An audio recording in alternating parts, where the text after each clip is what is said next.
নমস্কাৰ পোনপ্ৰথমে মই আপোনালোক সকলোকে প্ৰণৱ ব্লগ ইউটিউব চেনেলটোৰ ফালৰ পৰা আন্তৰিক শুভেচ্ছা জনাইছোঁ। আজিৰ এই ভিডিঅ'টোৰ জৰিয়তে আপোনালোকক দেখুৱাবলৈ লৈছোঁ আমাৰ খেতি পথাৰখন আচলতে ৰাতিপুৱাৰ ভাগত দেখিবলৈ কেনেকুৱা। আপোনালোকে দেখিছে এই ভিডিঅ'টোত চাওকচোন ইমান সুন্দৰ হৈ আছে। ধানৰ মুঠিবিলাক এইবিলাক মানে ধান কাটিয়ে থৈছে আগতে, এইখিনি বাৰু আমাৰ নহয়। আপোনাৰ চাই লওক, মই চাৰিওফালে এবাৰ দৃশ্যটো দেখুৱাই দিছোঁ। এইফালে এটা আপোনালোকে দেখিছে পকী দং, আৰু এই পকী দংটোৰে বাৰিষা কালত পানী আহে।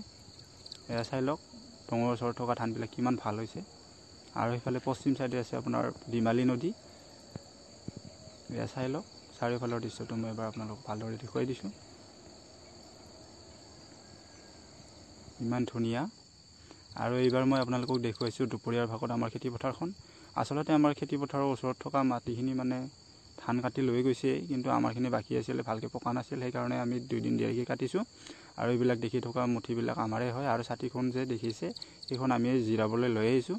আজি বহুত বেছি গৰম দিছে, সেইকাৰণে আমি ছাতিখন লৈ আহিছোঁ ঘৰৰ পৰা। আৰু এইবিলাক চাই লওক আপুনি, এয়া দেখিছে 2 দিন আগতে কাটিছোঁ, আমি দেউতাৰ লগত দুয়োটা কাটিছোঁ। এয়া আপোনালোকক দেখুৱাই আছোঁ মই। আৰু সেইফালে অলপ কাটা নাই, মানে সেইখিনি আমাৰ নহয়, বেলেগৰ হয়, যিখিনি মানে ধান কাটা নাই। এয়া আপোনালোকে দেখিছে আজি বহুত বেছি গৰম দিছে সূৰ্যটোও।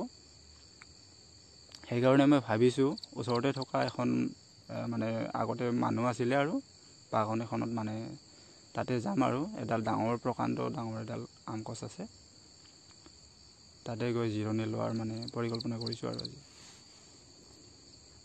এয়া দেখিছে আমাৰ ফালে পথাৰতে ধানবিলাক এনেকৈ থয়, আৰু ইয়াতে পথাৰতে ধান মৰা মেচিন আনি মানে মাৰি পেলাই লৈ যাব ঘৰলৈকে। খেৰখিনি ইয়াতে থৈ যাব। আৰু দেখিছে আপোনালোকে এই ভিডিঅ'টোত থকা মানে যিডাল ডাঙৰ গছ দেখিছে, সেইখিনিতে আমি জিৰণি লওঁ। আৰু আপোনালোকক ইমান সময় মই বেলেগৰ ধান কটা দেখাই আছিলোঁ, গতিকে এতিয়া মই দেখাইছোঁ মই নিজে ধান কটাখিনি। আপোনালোকে চাই লওঁ এবাৰ ভালদৰে।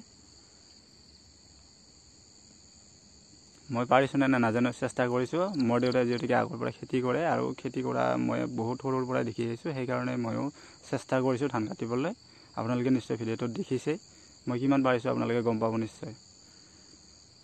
আৰু দিনজোৰা কষ্ট কৰাৰ পিছত ভাবিলোঁ অলপ ৰাতি মানে যিহেতুকে বৰ্তমান ৰাস চলি আছে, সেয়েহে অলপমান ৰাস চাবলৈ গৈছোঁ।